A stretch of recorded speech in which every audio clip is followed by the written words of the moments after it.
नमस्ते. मैत्री बोधीच्या परिवर्तनाच्या शाळेत आपल्या सगळ्यांचं स्वागत आहे. आज आपण एक प्रश्न घेणार आहोत आणि हा प्रश्न असा आहे, की कित्येकदा आपल्या आयुष्यात आपण एकदा तरी अनुभव करतो किंवा कोणाबरोबर हे होत असताना पाहतो. हा प्रश्न विचारलेला आहे सुषमा शर्माजींनी. आपण पहिल्यांदा हा प्रश्न समजून घेऊ आणि फार उपयोगी ठरेल ह्याचं उत्तर सगळ्यांसाठीच किंवा तुमच्या आजूबाजूच्या लोकांसाठी, मित्रपरिवारासाठी. असं ते म्हणतायत की आपण कोणाची मदत करतो, कुणाला आपण मार्गदर्शन करतो, त्यांच्या आयुष्याच्या भल्यासाठी, चांगलं होण्यासाठी. आणि हे व्यक्ती कालांतराने काही प्राप्त केल्याच्या नंतर किंवा समाजात एका चांगल्या ठिकाणी पोहोचल्यानंतर ते व्यक्ती काहीतरी तुमच्या बाबतीतच वाईट बोलत आहेत किंवा तुमच्या विरुद्ध जात आहेत. असं झालंय की ते आता तुमच्या बद्दल त्यांच्या आतमध्ये द्वेषाची भावना आहे. ते द्वेष करतायत. त्यांना तुम्ही आता आवडत नाही आहात. तुमच्यापासून ते फारकत घेतायत की आता आपल्याला ह्यांच्याबरोबर नाही राहायचंय. तर असं की त्यांचं मन तुमच्या बाबतीत कटू झालेलं आहे. मग आता अशा वेळेस काय करायचं? असा प्रश्न ह्यांनी विचारलेला आहे की आता आम्ही दुःखी आहोत.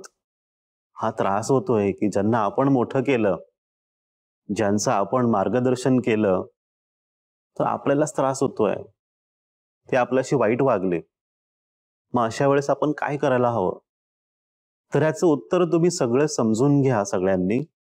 कारण कित्येकदा असं होतं की आपण अशा परिस्थितीमध्ये अडकून जातो आणि कित्येक वर्ष माणसं ह्याच्यामध्येच अडकलेले असतात. ह्या भावनेला घेऊन चालतात म्हातारपणापर्यंत की तो व्यक्ती माझ्याबरोबर वाईट वागला म्हणून.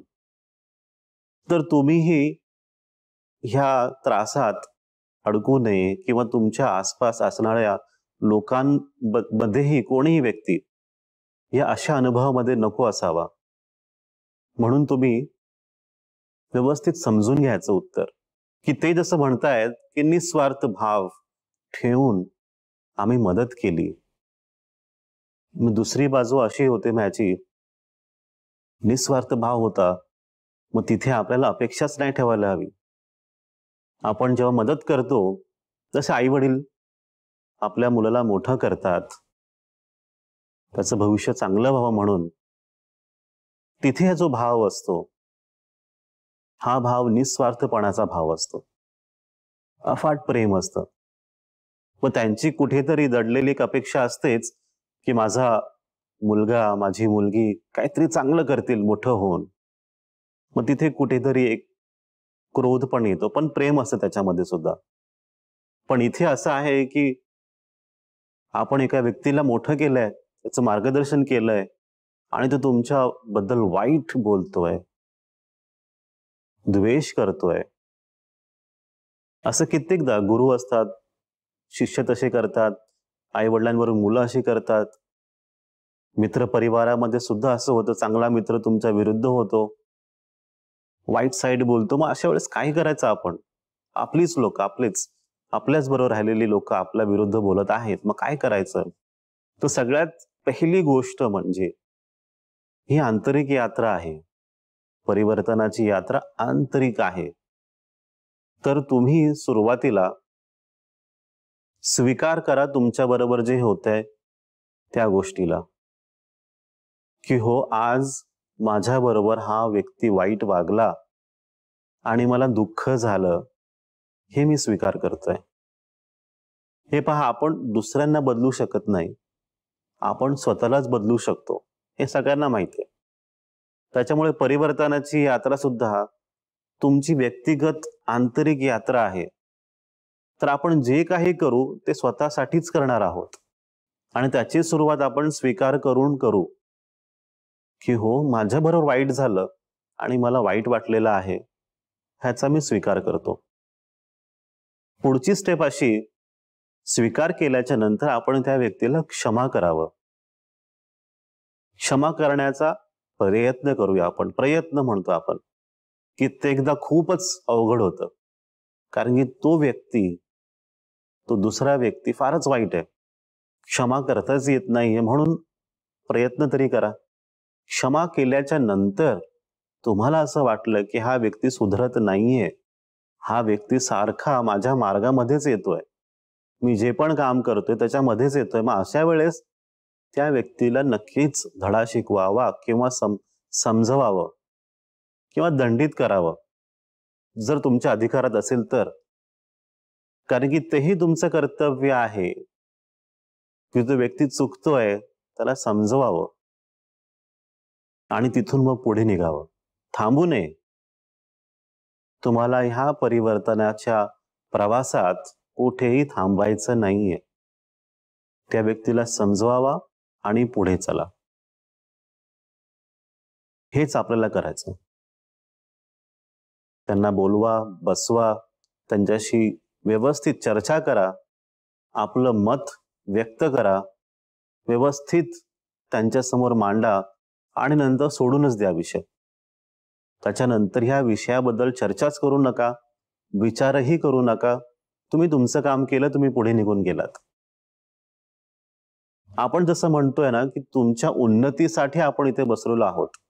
आपण सगळे, तुमची यात्रा चांगली झाली पाहिजे, तुम्हाला पुढे जायचंय. त्याच्यामुळे आपल्याला दुसऱ्यांवरती जास्त लक्ष ठेवण्यासाठी वेळच नाहीये, व्यर्थच करायचा नाही वेळ आपल्याला तिकडे. आपल्या जीवनातही एक चांगला उद्देश असावा की मला हे करायचंय, एक गोल असावा, काहीतरी मला प्राप्त करायचंय. तो उद्देश डोळ्यासमोर ठेवून आपल्याला पुढे वाटचाल करायची असते. दुसऱ्या व्यक्तीला इतका वेळ देऊ नका. स्वतःला पुढे घेऊन चला. आता ही वेळ तुमच्यासाठी आहे. तुमच्या अंतर्मनातच अफाट शक्ती आहे, तुम्ही खूप काही करू शकता. पण वेळच काढला नाही आपण त्याच्यासाठी, ती शक्ती पाहण्यासाठी, ती आंतरिक ऊर्जा पाहण्यासाठी की आपण काहीतरी खूप काही करू शकतो जीवनामध्ये. पण आपण पाहतोय आजूबाजूलाच ह्या व्यक्तीला, त्या व्यक्तीला. आता थांबा, तिथेच थांबा. जितकं होते तितकंच करा दुसऱ्या व्यक्तीसाठी आणि जास्तीत जास्त वेळ तुमच्या आंतरिक विश्वासाठी काढा. स्वतःला समजून घ्या. ती आतली ऊर्जा, आतला आवाज बाहेर येऊ द्या. आपण जरी असं बोलत असू की ही परिवर्तनाची यात्रा आंतरिक आहे, पण त्याचा प्रभाव बाहेरील जगावर पडतोच पडतो. ती आंतरिक अवस्था परिवर्तित होतेच होते. लोकांना आपोआपच कळतं की काहीतरी बदलतंय तुमच्या द्वारे, तुमच्या आतमध्ये. तुमचा व्यवहार, तुमचे शब्द, तुमची पाहण्याची दृष्टी कशी बदलत आहे तर लोकांना कळतं. त्याच्यामुळे तुम्ही वेळ तुमच्या आंतरिक यात्रेसाठी रोज काढा. हे तुमच्यासाठी चांगलं आहे. परीक्षा आल्याच्या नंतर आपल्याला अभ्यास नाही करायचा आहे. परीक्षा येण्याच्या अगोदरच आपल्याला अभ्यास करण्यासाठी सुरू करायचंय. जे काही आपण आज बोललो, समजलो, त्याच्यावरती विचार करा. काही शंका असतील, प्रश्न असतील, नक्कीच विचारा. पुढच्या आठवड्यात आपण पुन्हा एकदा भेटू, एक नवीन विचार घेऊन, एक नवीन सूत्र घेऊन. आपल्या सगळ्यांचं कल्याण हो, आपल्या सगळ्यांचं मंगल हो. नमस्ते.